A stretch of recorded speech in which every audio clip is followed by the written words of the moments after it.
The sign over the River Ver near St Albans is meaningless. The riverbed dried out last summer. The wildlife population was decimated. And although it's been raining today, it's reckoned that another 9 months of the same will be needed to get it flowing again. We welcome the long-term plan announced by the National Rivers Authority and Three Valleys Water Services Group to alleviate the problem of the Ver, though. This isn't an isolated case, it's one of the worst cases, but most of the rivers in our area are suffering from low flows. This morning, the former Olympic swimmer David Wilkie was on dry land to help Water for Wildlife launch a campaign to encourage everyone to save water.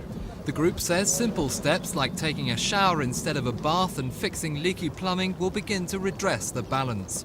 The group now intends to call on the next government to support existing legislation and make new laws to protect the river environment from both overuse and pollution. It really is an abuse of, I suppose, of a natural resource, and something that we probably don't understand in this country because we do get a lot of rain.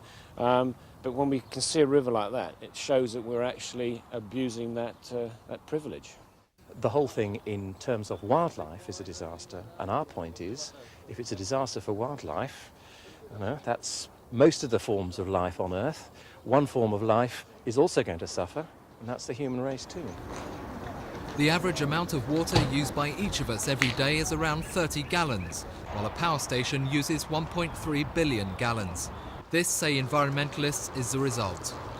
Their hope is that if everyone saves water, it'll put pressure on industry to make water conservation a higher priority. John Dowden for Thames News.